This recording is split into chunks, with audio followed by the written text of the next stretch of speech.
নমস্কার বন্ধুরা, the glorious Bengal চ্যানেলে আপনাদের সকলকে স্বাগত জানাই। আর আজ 27শে ফেব্রুয়ারি, আগামীকাল অর্থাৎ 28শে ফেব্রুয়ারি প্রকাশিত হতে চলেছে SIR এর লিস্ট।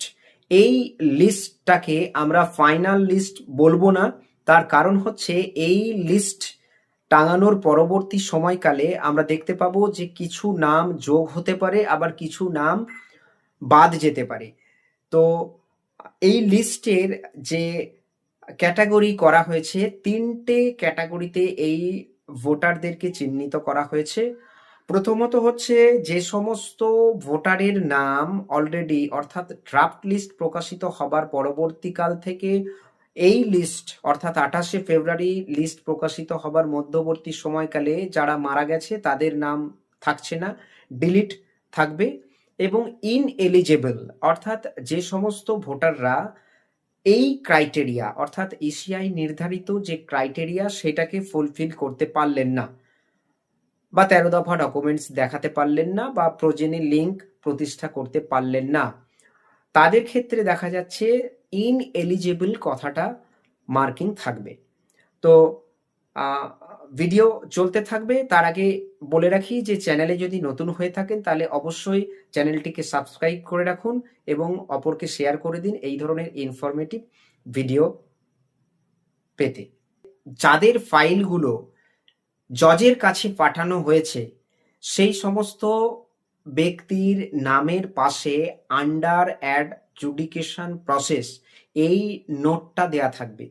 তার কারণ হচ্ছে এই যে প্রসেস, এনারা এখনো দোলাচলে আছেন এনাদের কেসগুলো, অর্থাৎ কোন পক্ষে যাবে, অর্থাৎ পজিটিভ দিকে যাবে না নেগেটিভ দিকে যাবে, অর্থাৎ তাদের নাম ফাইনাল লিস্টে থাকবে অথবা থাকবে না। তো এই যে গোটা প্রসেস, এটাও একটা খুব দীর্ঘ প্রসেস এবং তাদের কাছে যা ইনস্ট্রাকশন আছে সেটা আমরা জানি না।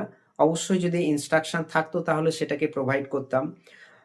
তারা কিন্তু প্রতিনিয়তই কাজ করে চলেছে এবং আপনার এলাকার যে ক্যান্ডিডেট হবেন বা সেই নমিনেশন ফাইল জমা দেওয়ার আগে পর্যন্ত তাদের নামের লিস্ট কিন্তু প্রকাশিত হতে থাকবে।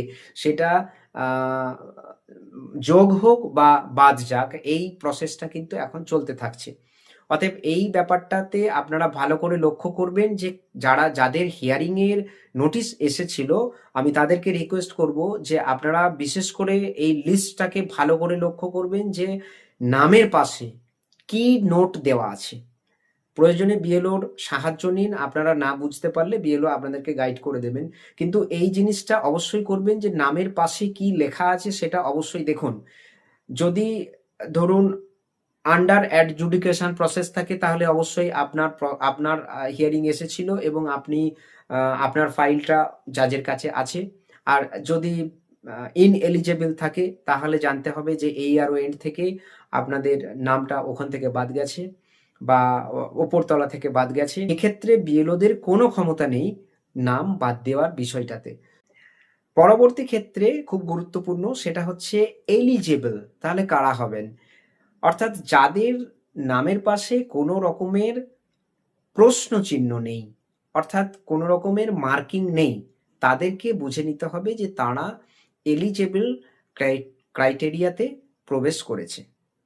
বোঝা গেল যে তাহলে তারা হচ্ছে এলিজেবল ক্রাইটেরিয়াতে প্রবেশ করেছে। আরেকবার বলছি যে যাদের মানে ভোটার লিস্টে যাদের নামের পাশে কোনো চিহ্ন বা কোনো ধরনের মার্কিং থাকবে না বা কোনো ধরনের নোট থাকবে না, তারাই কিন্তু এলিজেবল ভোটার হিসাবে চিহ্নিত হবেন। এইবার আগামীকাল অর্থাৎ সমস্ত বিএলওদেরকে ডেকে পাঠানো হয়েছে ERO অফিসে। তারা মোটামুটি চলে যাবেন সময় মতো এবং সেই লিস্ট মোটামুটি ভালো করে দেখে নিয়ে সেই লিস্ট তারা নিয়ে আসবেন এবং ধরা যেতে পারে মোটামুটি সন্ধে নাগাদ বা বৈকাল নাগাদ এই লিস্ট আপনারা পেয়ে যাবেন। তার কারণ অনেক সময়ই আমাদেরকে থাকতে হবে সেখান থেকে সমস্ত কিছু ভেরিফিকেশন করতে হবে, মানে কি নাম ডিলিটেশনে আছে বা কি নাম ইনএলিজেবলে আছে বা আন্ডার প্রসেসে কোন নামগুলো আছে, এগুলো সবই দেখে নিয়ে ফাইনাল করে নিয়ে তারপরে আমাদেরকে আসতে হবে, এবং আপনারা আশা করা যায় যে বিকালের নাগাদ বা বিকাল নাগাদ আপনারা এই লিস্ট পেয়ে যাবেন আপনাদের বুথের বিএলওর কাছে। তো এই ছিল আজকের আপডেট। ভালো থাকুন, সুস্থ থাকুন।